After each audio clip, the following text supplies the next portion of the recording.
In today's episode, we'll be discussing a very crucial, informative, and interesting topic. I hope you'll enjoy the conversation and learn a lot from this video. If you do learn something, try implementing it in your own life to improve yourself. Plus, by improving your English, you'll also gain some knowledge. I promise that you won't be disappointed if you stick around till the end. Before we begin, let me ask you a question. Which social media platform do you use the most? Which one do you think is the best? Feel free to share your thoughts in the comments below. What's the mean, dark side of social media? Well, social media can have negative effects on our mental health and well-being. For example, constant comparison with others, cyberbullying, and addiction are some of the dark sides of social media. Hi, Tom. It's been a while since we last saw each other. You look tired. Are you feeling okay? Hey, Daisy. Yeah, I've been feeling a bit weak lately. Some of my friends pointed it out to me, and now I'm starting to take it seriously. Oh, I'm sorry to hear that. Is there anything going on that might be making you feel this way? Have you been taking good care of yourself lately? I'm feeling a bit lost lately. I've been spending most of my time at home and not doing much physical activity like I used to. It's making me feel a little down, you know? I understand your situation, and I'm here to help. I recommend taking a break from online video games and limiting your social media use to the extent possible. Additionally, consider taking a short walk outside to refresh your mind and improve your mood. These simple steps can have a significant impact on your overall well-being. Wow, great tips. Hey, Daisy, don't you use social media or play video games? I don't like to play games online. How about you? I enjoy playing games online, as you know, but I can understand why some people might not like it. What about social media? Do you use it often? Yes, I do use social media, but I think there should be a limit to its usage. It can be a bit overwhelming at times. When something is overwhelming, it means it feels like too much or too intense. Imagine trying to carry a huge pile of books all at once. It's too much for you to handle comfortably. Similarly, when someone says social media can be overwhelming, they mean it feels like there's too much information or it's too stressful to handle. For example, someone might say, I find social media overwhelming because there are so many posts and notifications to keep up with. I don't keep my phone with me all the time and try to keep it at a distance.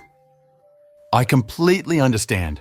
It's important to find a healthy balance in everything we do, especially when it comes to social media.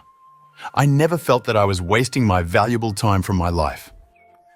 Yeah, it's definitely a serious problem. Nobody talks openly on this topic. Now you tell me how much time to spend on social media every day. I don't really count how much time I spend on social media, but if I had to guess, I'd say I spend about 4 to 5 hours on it each day. How about you, Daisy? Well, as I mentioned earlier, I'm not very active on social media. I usually spend around 20 minutes to an hour, but not more than that. I like to limit my time on social media and focus on other things. I feel like it's hard to find enough time to meet my friends and improve my relationships with them.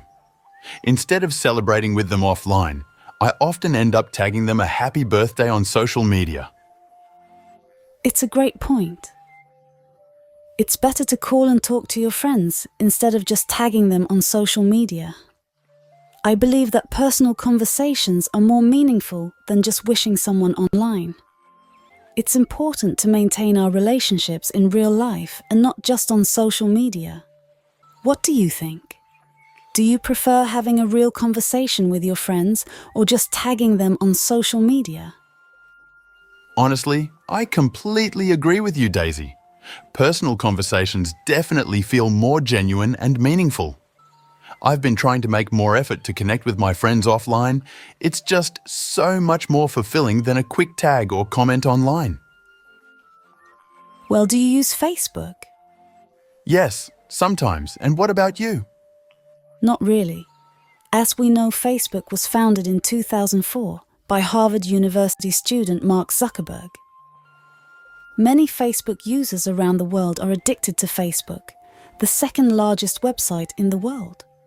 They spend most of their day on Facebook. Before going to sleep, many of them post statuses, and when they wake up, they post new statuses again. However, just as there are many positive aspects of Facebooking, there are also some negative aspects. A big university in the US found out about these bad things in their research. Did you know that there are some downsides to using Facebook? Some studies have shown that excessive use of Facebook can have a negative impact on our mental health and well-being. For example, constantly comparing ourselves to others on social media can make us feel unhappy or inadequate. Additionally, the more time you spend on Facebook, the worse you'll feel. Research shows that people tend to compare themselves with others who receive more likes on their posts. Seeing others' beautiful, funny profile pictures can make one feel their own life is less exciting or colourful in comparison. I don't know what they get in return for posting these. Are there other studies investigating how Facebook can make us feel bad? Two researchers, Holly B. Shakya and Nicholas A. Christakis, studied how using social media affects people's well-being. They looked at how people use Facebook, like giving likes to posts, making their own posts, and clicking on links. The researchers also asked people to name 4 friends they talk to about important things and 4 friends they hang out with. They collected this information for 2 years to see how social media affects people's well-being over time. The researchers found that having a good social network in real life is good for people's well-being, but spending more time on Facebook is bad for physical and mental health and life satisfaction. They also found that people who give more likes and click on more links tend to have lower well-being. Spending a lot of time on Facebook also makes people feel worse after a few days.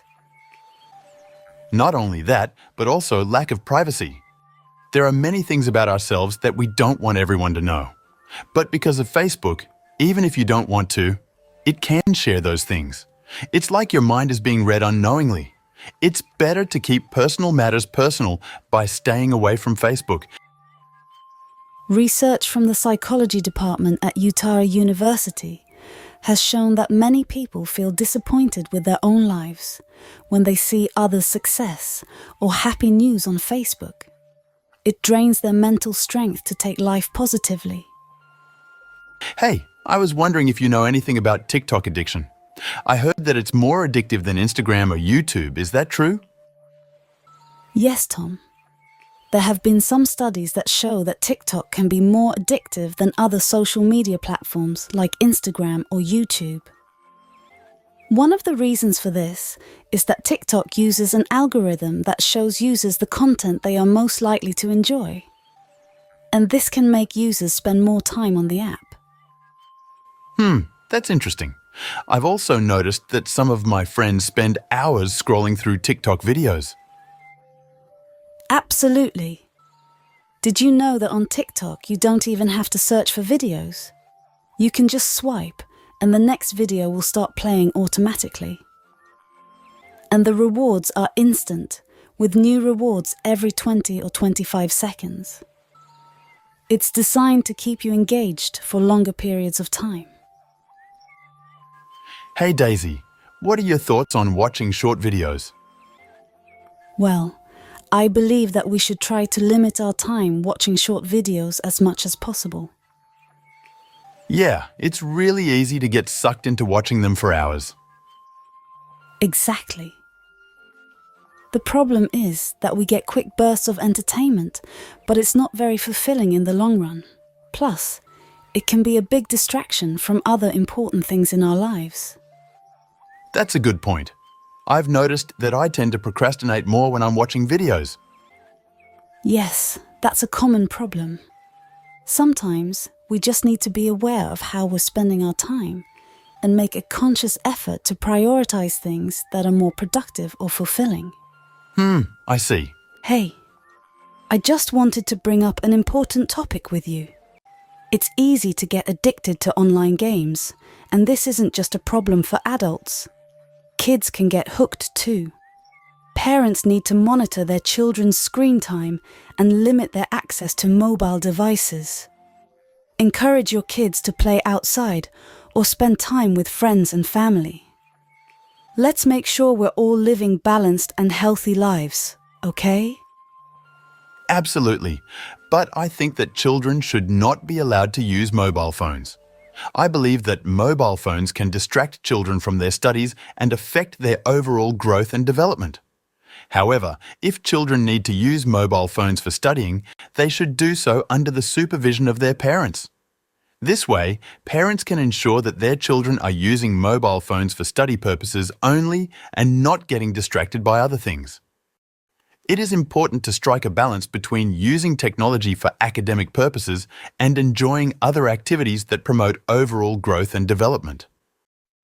Hey, have you ever noticed how uneasy and uncomfortable we feel when someone takes our mobile phone for a few minutes, even in an emergency? Our minds are constantly thinking about our phones, right? It's because we're so used to being connected to our devices all the time.